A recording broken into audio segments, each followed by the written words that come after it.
You're listening to a presentation of The Rising. We're a real church for real people where you can belong before you believe. We're always honored to hear how God is working in your life through this ministry. If you have a story you'd like to share with us, hit us up at wearetherising.com or on Facebook or Instagram. Finally, if you'd like to invest in what God's doing through this church, you can always give online through our site. Thanks again for tuning in, and get ready. Lean forward with an expectant attitude to hear a message from God's Word. Another great thing about dogs is that they make for great vacuum cleaners, right? Like if you drop some food on the floor, you don't even have to bend down to pick it up. A dog will get it up for you. Great thing in a dog. Another thing about dogs too is that you never have to worry about eating alone if you have a dog. Because a dog will keep you company and remind you every once in a while they're keeping you company by begging for food. Great reason to have a dog. Never have to eat alone. Another great thing about a dog is this. If you want a good pick-me-up at the end of the day, get a dog. Because when you come home, they will greet you and treat you like a rock star every time. You just walk into the house and it's like, yes, I am here. And your dog is so excited about it. Here's another great thing about having a dog is that dogs have a great, actually a poor short-term memory, but they have a really great long-term memory. See, a dog will quickly forget that you responded in frustration, but they'll always remember the long-term bond that you have. And it's because of this that dogs really are man's best friend. And nobody ever says that about cats, right? Because if a dog is man's best friend, then it means that cats are more like the spawns of Satan. This is what, and I know that sounds cruel, so cats are more like the devil's minions. We'll go with that, right? Because nobody ever says, man, I just love my cat because they love me back. Because cats don't do that. Cats actually believe you exist for them, right? And there are certain people who, as you think about pet people, there are certain people when it comes to having a dog, there are some people who are diehard dog fans, right? These are people who call their dogs fur babies. They get toys for their dogs. They dress their dogs up, and there are people like that. But then there are other people who just are casual dog fans, right? Like, yeah, I like dogs. They're fine, and people are good with dogs. But every cat person I know is a diehard cat person, right? Like, you have to be a diehard cat person to have cats because that thing does not love you. And if you're going to keep it around, you have to love it like crazy. And it's because there are diehard cat people in the world. I wasn't surprised when this product came on the market a few years ago. When I saw this product, it blew me away. Well, it didn't blow me away because I just knew. Here it is right here. So when the product came on the market a few years ago, I was like, oh yeah, totally get it for cat people. Cat people will buy this and love this because every cat person I know is a diehard cat person. I want to show you the well-produced video that they put out. This is called the Licky Brush. I want to show you the video they put out on Kickstarter to promote this product. Here, check it out. Have you ever wanted to lick your cat?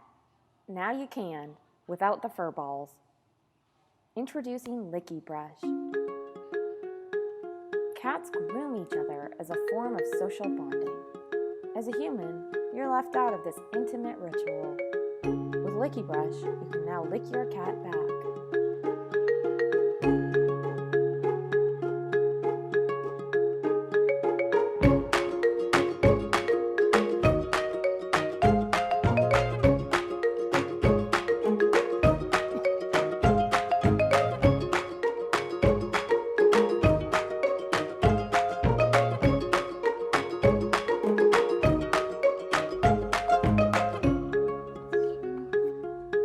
Licky Brush. Lick your cat.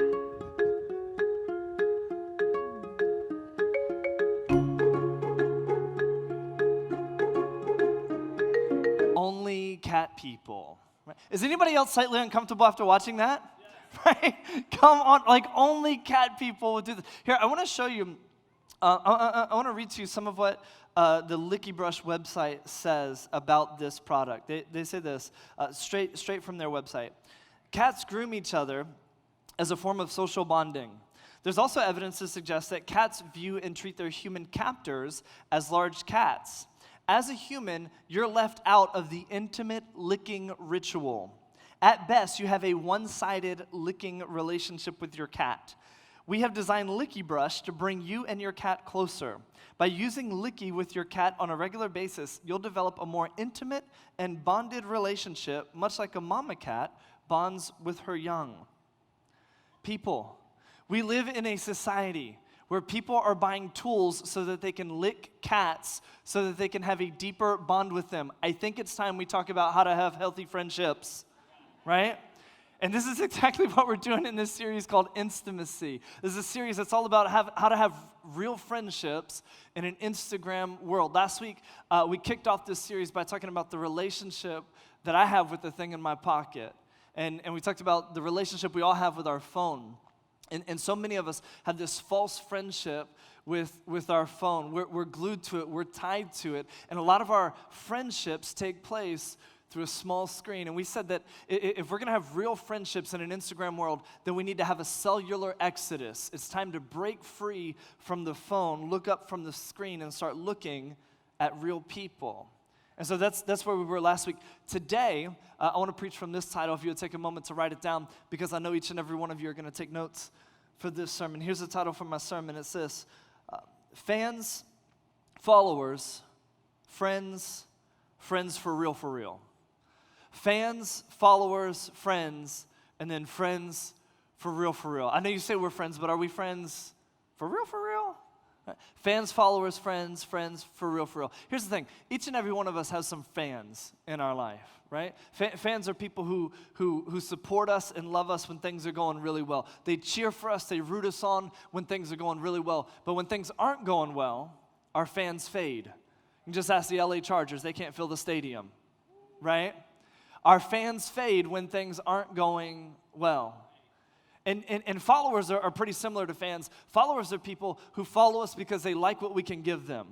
They like the content we produce. I like your photo. I like what you say. I like what you have to offer me. But when I don't like what you offer me, or when what you offer me isn't good enough anymore, I just think I'll unfollow you. When you're no longer useful for me, I won't follow you any longer. Fans, followers, and then we have friends. And throughout our life and in our relationships, what we're trying to figure out is, are you my friend? Because I have 1,448 friends on Facebook, right? I got some Facebook friends, but these aren't friends for real, for real. And what we're trying to find out in our relationships constantly and consistently is, are you my friend? Because friends fade, friends turn their back, friends stab you in the back, friends aren't always there. Or are you my friend for real, for real? Are you somebody I can count on? Are you somebody who will stand with me through thick and thin? Are you my friend? Because I got a bunch of those. Are you my friend for real, for real? And so this is what we're trying to discover throughout this series. How do we have friends for real, for real? And many of us struggle with having for real friends. It's tough to find somebody who has our back, who stands with us, because it means we got to be vulnerable. It means I got to be open. It means I got to trust my life to you and hope you don't crush it, right? And that's difficult for us to be vulnerable, for us to give ourselves to somebody in that way. And so it's just easier for us to keep people at a distance and to have acquaintances and to have people that we call friends, but they're not really our friends. See, most of our friends are friends because we work in the same place. Most of our friends are friends because we went to school together. Most of our friends are friends because we have the same hobby. But a lot of times, when we graduate, when we get fired from the job, when we leave the job, or when we don't have that hobby between us any longer, the friendship fades. And so what I'm looking for, what I need in my life, are friends for real, for real. Because what I need, I don't know about you, but what I need is not for you to double tap my picture when I'm going through a difficult time. When I'm going through something in my life, I don't need you to post on my post a phrase saying praying for you, or to send me emoji prayer hands. What I need is for you to give me a call. I need for somebody who's going to come spend time with me. I need somebody who's going to really be there for me in those difficult times. This is what we long for, and this is what we all need, friends for real, for real. But it's so difficult for us to find these friends. A lot of it is because of the life that we've constructed for ourselves. See, we live in a culture now where people work more than ever before. And because of that, there's less time to foster friends for real. We live in a culture where people are moving more frequently, especially in this area with so many people being in the military, being stationed places every 2 to 3 years. We move more frequently, which means we have less time to develop rooted and deep friendships. We live in a culture where people are getting divorced more. And you know that when you get divorced, you don't just divide up assets, but you divide up friends. Friends start picking sides of who they want to be friends with. We live in a culture where people are talking more online than ever before. And when I talk to you online, I can have a false friendship. I can put up a facade because I can be anybody I want to be online. When we talk to people online, we can hide behind the boldness of a keyboard. And I can say whatever I want to say behind a keyboard. And so many of our friends, see, we have difficulty developing these for real friends because of the life that we've constructed. And because so many of us have difficulty finding friends for real, sometimes what happens is we give into the lone wolf lifestyle, right? Living as a lone wolf seems pretty cool. Because when I think of the image of this lone wolf, there's this wolf on its own, and it has its own territory, and it's blazing its own trail, and it's fending for itself, right? The image of a lone wolf is that it's independent, that is guiding itself, that is making things happen on its own. I love the image of a lone wolf. But the truth about lone wolves is this. You know what happens with lone wolves, right? They die. Lone wolves die. See, wolves are created to be pack animals. Wolves are created to be in community, and when a wolf isn't part of community, when it doesn't have leadership and guidance, when it doesn't have a pack to run with, to help it kill, to help it eat, to help it live, lone wolves die. And the truth about lone wolves is that they have no territory of their own. Lone wolves make their livelihood. Lone wolves survive by scavenging on carcasses. And because of that, lone wolves are often weak and they die really quickly. See, you and I were not created to be lone wolves, but we were created for community. And that's why I love the design of the church. See, the church was this idea that God had of this community of people, this gathering of people who would get together, who would have this one thing in common: Jesus, the resurrected Savior who came to give us life. And the church is this gathering of people who come together to say, we're not just going to sit in a seat on Sunday, but we're going to do life with one another. We're going to love one another. We're going to learn what it looks like to forgive and give hope and encourage and challenge one another. I mean, this is what the church is all about. It's a community of people who are engaged on a mission. And the question that I want to ask you this morning is have you found your pack in the church? See, the church is this gathering of people where we get together and we find our pack to run with. And I wonder, have you found your pack to run with?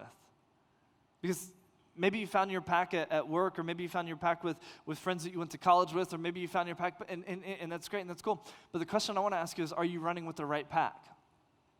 Because who you surround yourself will determine who you'll become one day.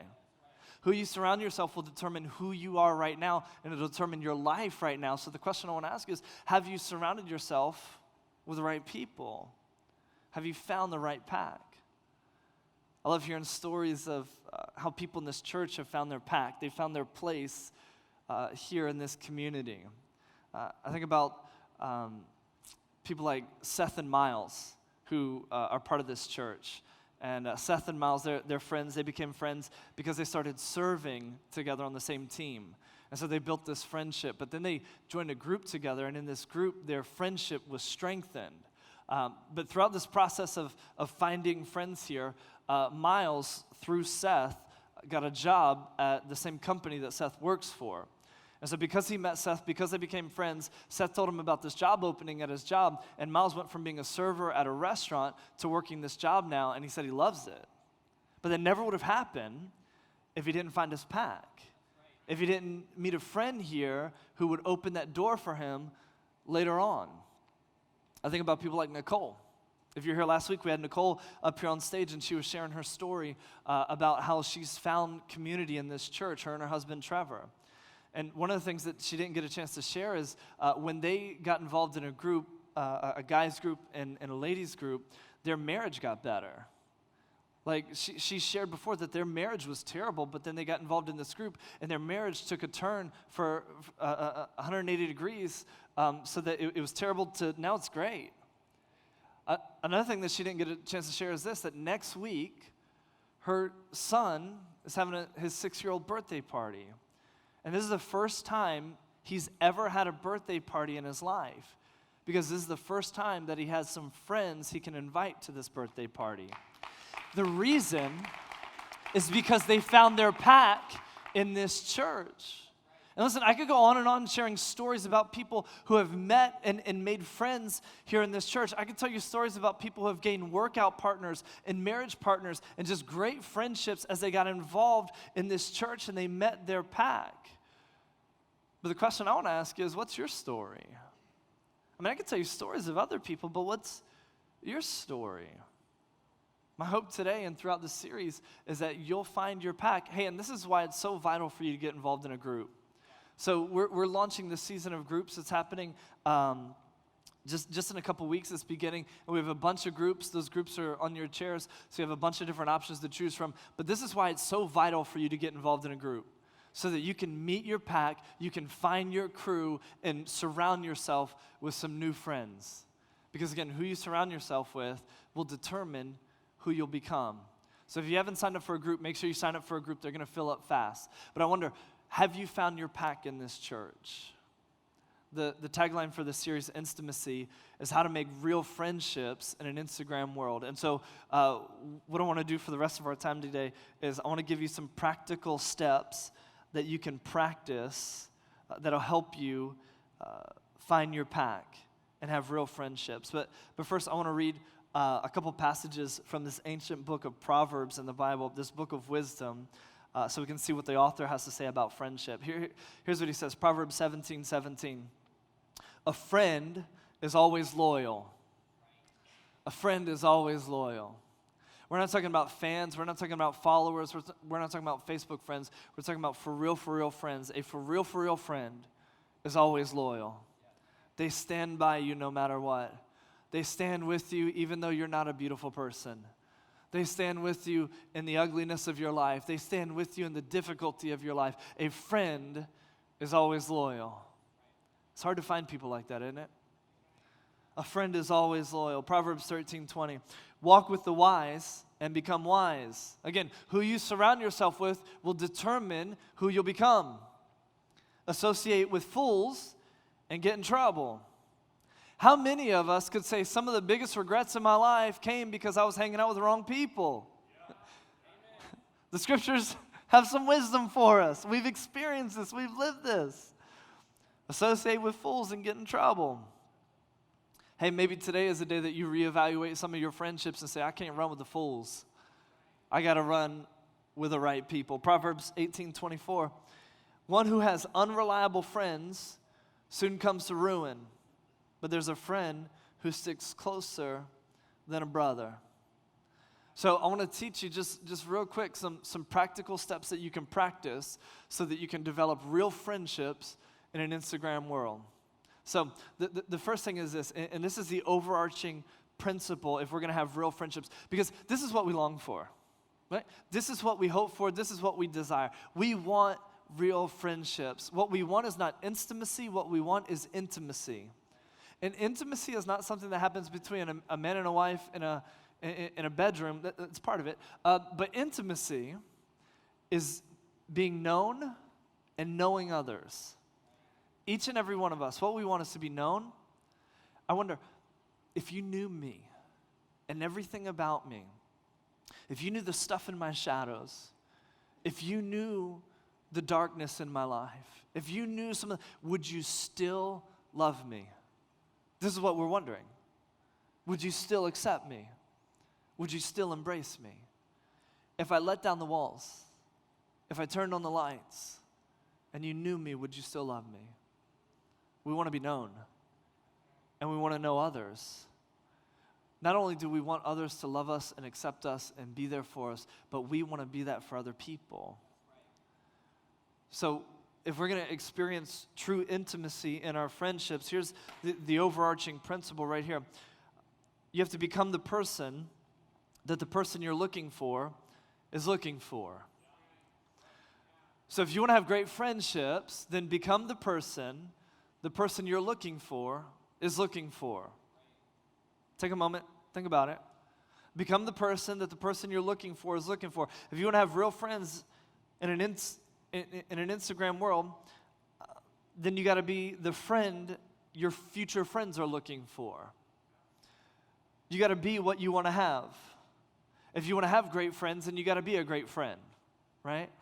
You can't expect to have great friends if you refuse to be a great friend. So you got to initiate and do that work first. That's the first step I want to give you, is if we want to have great friendships in an Instagram world, you got to initiate. You got to initiate. You got to take the first step.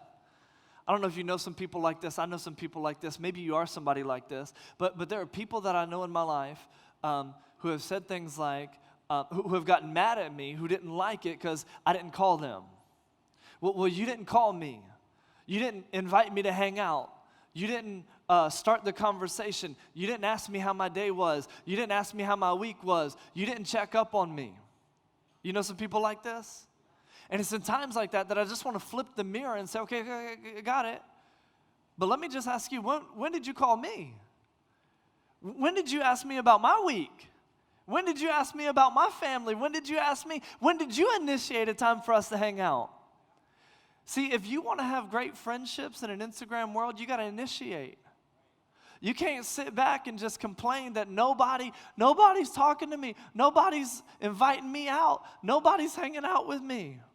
You be the one to initiate. I remember I was talking with this one girl, and she mentioned that. This is years ago. She mentioned that well, I was at this group and nobody talked to me. And I was at the group and I said, no, people did talk to you. They tried to talk to you, but you were hanging out on the side of the room on your phone, and you had a sour look on your face. So when people talked to you and you didn't talk back, what that communicated to them was leave me alone. So they gave you what you were communicating. They left you alone. If you want to have friends, you got to initiate. You got to be the one to make the first move, to say something, to pick up the phone, to arrange the meeting, to call them up, initiate. Hey, and this is true about dating too. Come on now, don't complain about how lonely you are if you're not initiating. Well, I'm just waiting for God to send that perfect person in my life. And no, how about you initiate by shaving your face, doing your hair, taking a shower, get out there and meet somebody. Yep. Did I lose my church? This is good stuff. I feel like I'm preaching better than you're responding. You got to initiate. 1 John 3:18. Dear children, let's not merely say that we love each other. Let us show the truth by our actions.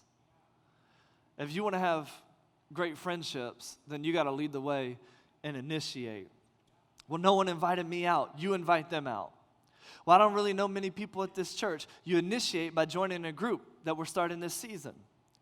You initiate with your neighbor by bringing them cookies or inviting them over for a fire out back at your house. You invite a coworker out to lunch to get to know them. We've been working together for the past 3 years, and I don't really know much about you. How about we go to lunch? Seek out a spiritual mentor who can hold you accountable and coach you in your life.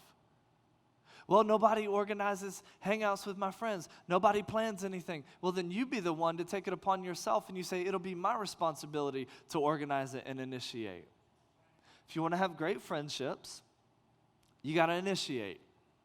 And listen, don't fall into this trap, because it's easy for me to fall into it because I'm an initiator, right?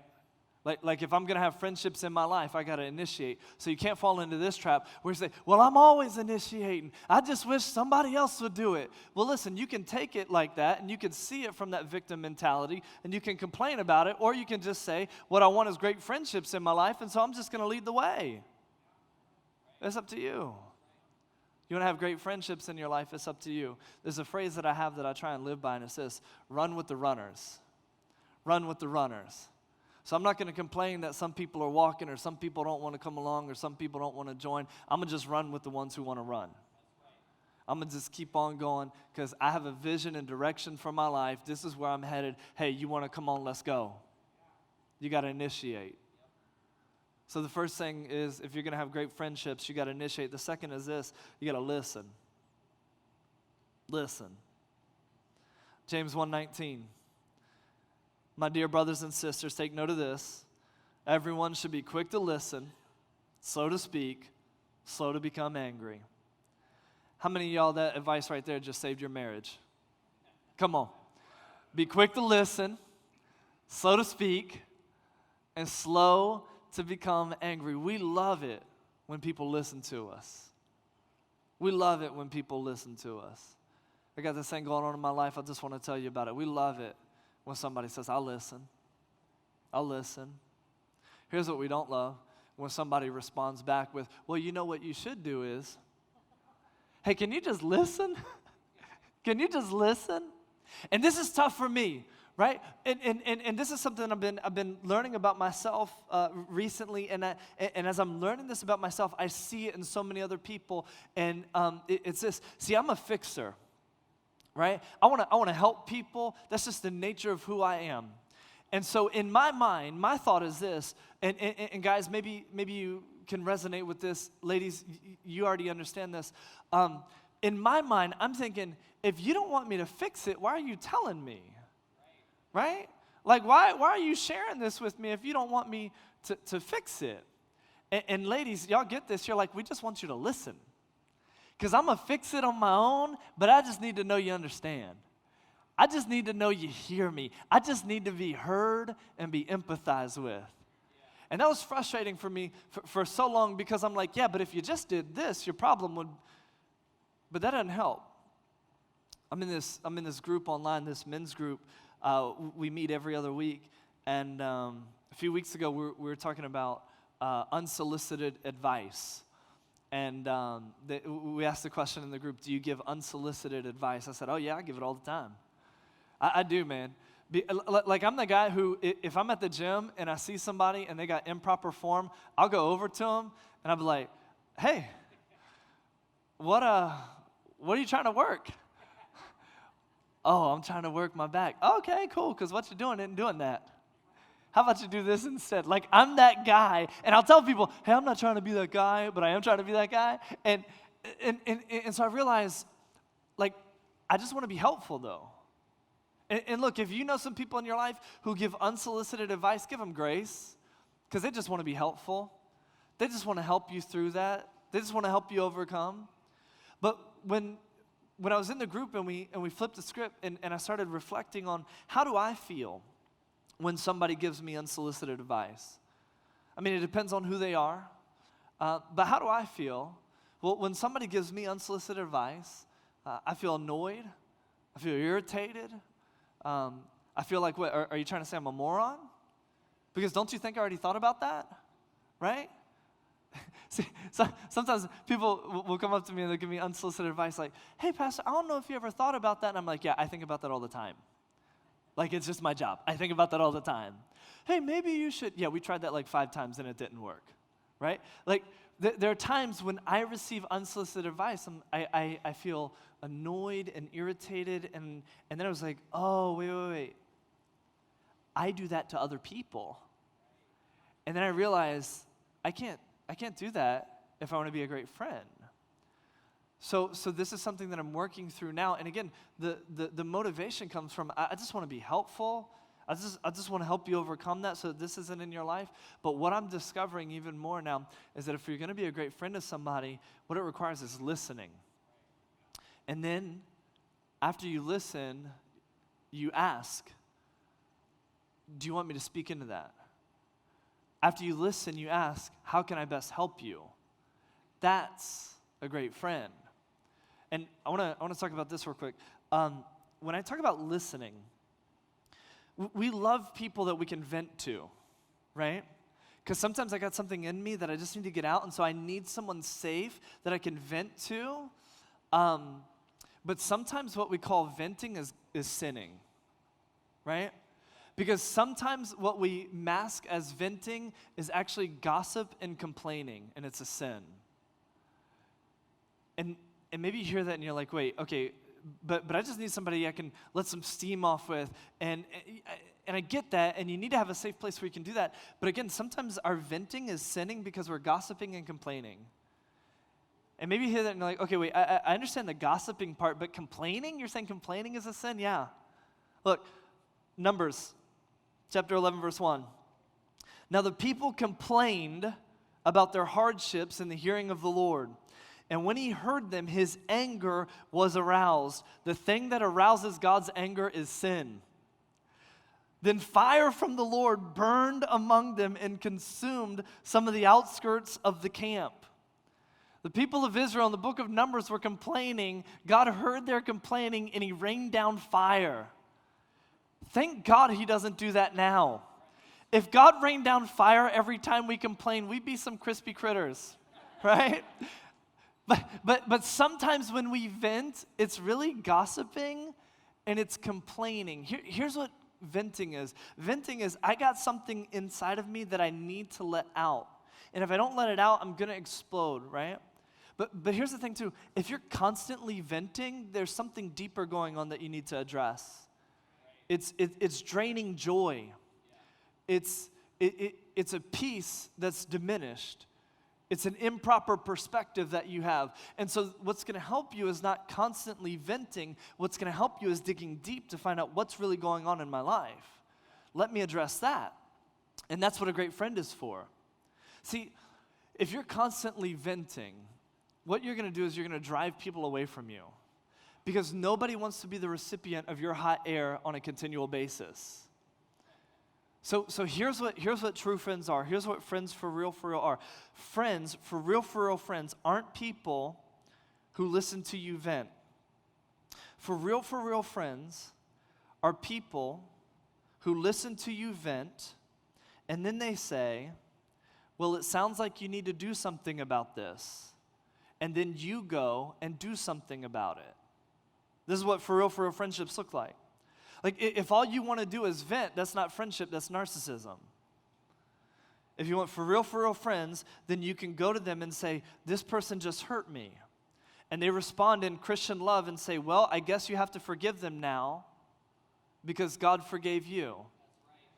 And then you hear that and you say, well, I guess I have to do that now that you said that, you jerk. Yeah. Like well, I guess I have to do that now. So I want to ask you, who's the person in your life who you just told them about that boy and how he's been treating you, and they said, well, it sounds like you're going to delete his number now, and you go and delete his number. That's for real friendship. Who's the people in your life you can vent to about your current situation, and they ask you, well, in light of eternity, what do you think you should do? And then you think about it and actually do it. This is for real friendship. And this isn't about finding people to run your life, but sometimes in seasons of our life, we need some people to run our life. So who are those people in your life that you can vent to? They'll give you wisdom in light of eternity, and then you go and do it. Nobody ever says, I love being friends with her because she vents all the time. People say, I love being friends with her because she listens and she gives me wisdom. This is what we want in a friendship. So if we're going to have real friends in an Instagram world, then it means that we have to become the person we're looking for is looking for. It means that we have to initiate. We have to step out. We have to take action. And it means that we need to listen. Because if you want to have great friends, then you have to become a great friend. Again, the wisest man who ever lived, King Solomon, said this about friendship: a friend is always loyal. A friend looks and says, I see your scars, I see your faults, flaws, and failures, and I stand with you. You know what true friendship is? A true friendship is one where you can say, here's all the ammunition against me. I'm handing you a loaded gun, please don't shoot me. Not literally, but here's everything. Here's all my secret. Here's all of it. I'm handing this to you. Please don't shoot me. And that person says, I'm sticking with you. Because a true friend is loyal. Again, Proverbs 13:20, walk with the wise and become wise. Associate with fools and get in trouble. I wonder, are you running with the right pack? Are they leading you to become the person God has called you to be and the person that you long to be? If not, it's time to find the right pack. Proverbs 18:24, one who has unreliable friends soon comes to ruin. But there's a friend who sticks closer than a brother. There's a friend who sticks closer than a brother. There's a friend who sticks closer than a brother. You know, the scriptures show us that Jesus is that friend who sticks closer than a brother. Scriptures teach that while we were still God's enemies, Christ came and died for us. That God looked at our sin, He looked at our shortcoming, He looked at our faults, flaws, and failures, and said, I still choose you. I love you. Not for who you should be, because none of us are as we should be, but for who you are. And I want to come alongside you and help you become all that I've called you to be. See, Jesus went to the cross to take your sin and my sin on Himself so that we could be freed from what separates us from God. And not only did Jesus die on the cross, but 3 days later, He rose again from the dead. He conquered the grave. He resurrected. He came back to life so that you and I could have life in Him. And He's the one who sticks closer than a brother. He's the one who sees you and says, I love you. Would you come to me? I wonder if you've ever made the decision to say yes to Jesus. Where you've said, Jesus, I believe that you died for me on the cross, you rose again from the dead, and because of that, I want to live for you. I want to enter into a relationship with you. I want to have friendship with you, God, by following you. The way we accept Christ and enter into this friendship with Him is by believing that Jesus died and rose again. We make Him the leader of our life by following Him, becoming His friend for real. And we're immersed into Him for the forgiveness of our sins, and so we'll receive the gift of His Spirit. I wonder if you've ever made the decision to go all in with Jesus and be baptized into Him. If not, today's the day to make that decision. Dave mentioned earlier that you have a Connect card on your chair. On that Connect card, there's a box that says, I want to know more about baptism. If you've never made the decision to accept and follow Christ and you're ready to be baptized into Him, would you mark that box? Drop it off at the black tables. We've got some people there who would love to celebrate with you and talk to you about what your next steps are in pursuing that relationship with Jesus. Thanks so much for listening. We pray God inspires, challenges, and motivates you to become greater through what you've just heard. Again, be sure to check us out at wearetherising.com. Remember, your best days are still ahead.